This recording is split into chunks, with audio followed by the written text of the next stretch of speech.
Setiap jam, 6 orang rakyat Malaysia diserang strok. Setiap hari, 110 orang mati akibat strok di Malaysia.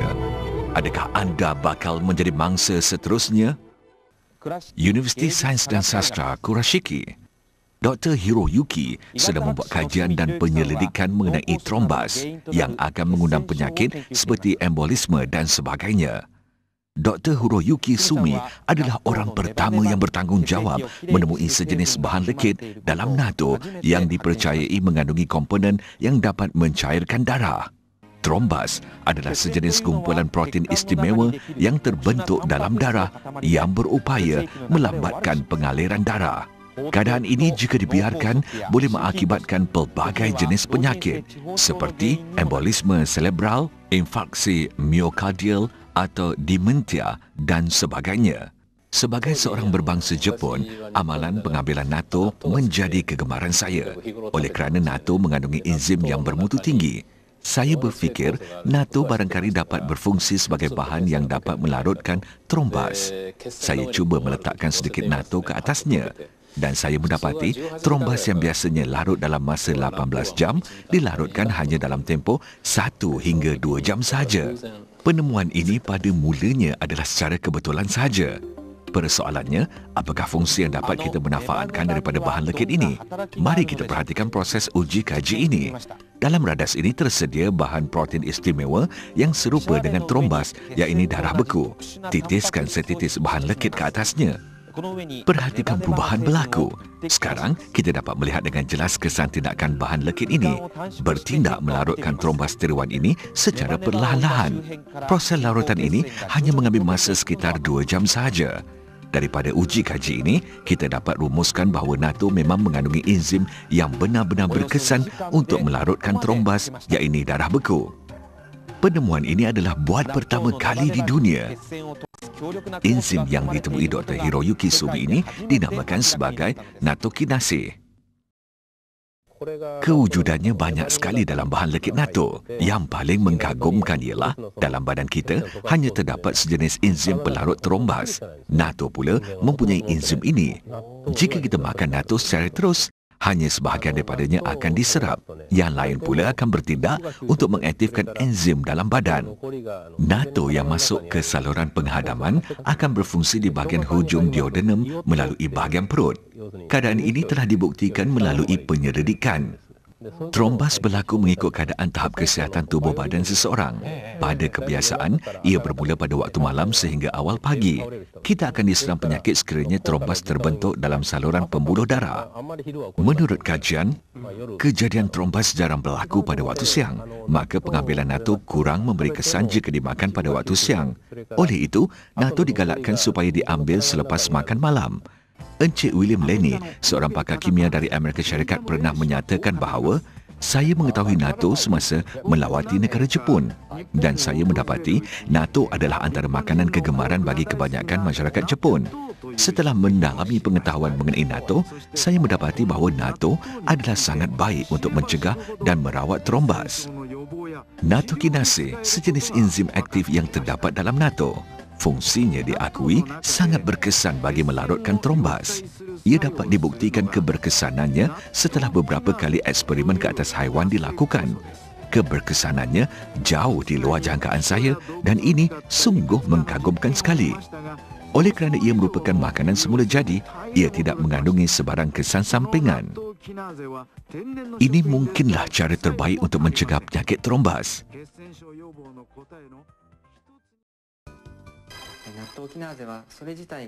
Natokinase berupaya melarutkan trombas dengan sendiri. Selain daripada itu, NATO juga amat berkesan untuk meningkatkan fungsi badan yang asal untuk melarutkan trombas. Tahap kesihatan tubuh badan akan kembali menjadi normal setelah trombas dilarutkan.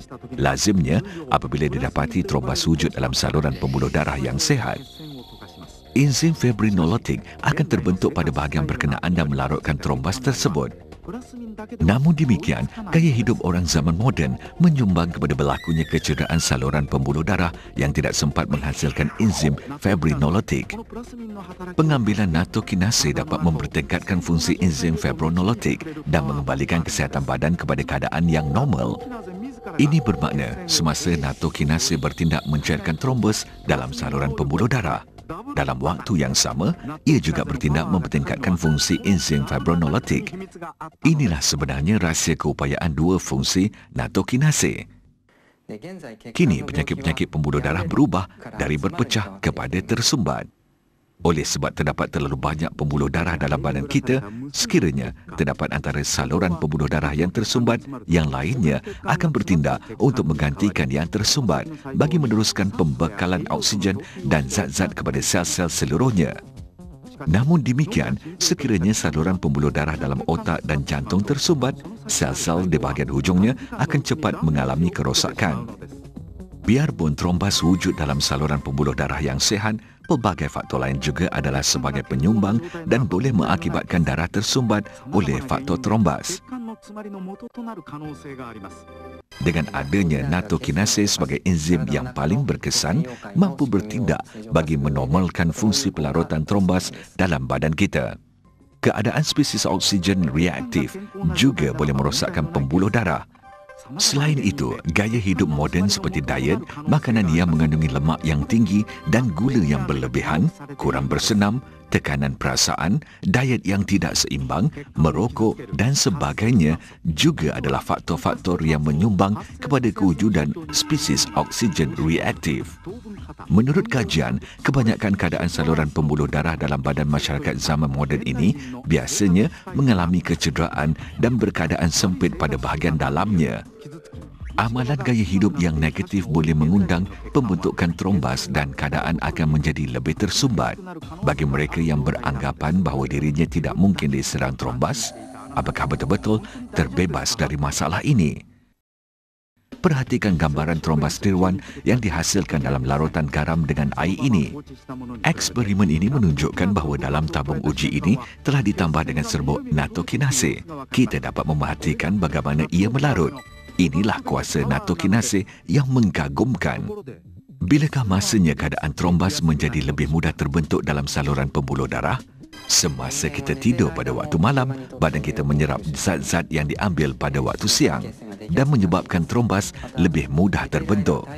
Sementara itu, dalam waktu yang sama, badan akan membebaskan kuantiti air yang banyak dengan cara berpeluh. Oleh itu, darah akan mudah menjadi pekat dan mengalir dengan perlahan. Akhirnya, mengakibatkan trombas lebih mudah terbentuk dalam saluran pembuluh darah. Jadi, trombas lebih mudah terbentuk pada waktu tidur malam hari. Kalaulah tujuan kita mengambil nato untuk melarutkan trombas, maka adalah lebih baik kita mengambil natokinase. Ia merupakan satu-satunya kandungan nato yang berfungsi untuk melarutkan trombas. Ini bermakna untuk mencegah trombas. Makanlah nato yang kaya dengan natokinase. Waktu tidur malam adalah masa yang paling sesuai dan berkesan untuk natokinase bertindak. Natoking adalah produk yang dapat membantu mempertingkatkan dan mengekalkan kesihatan anda.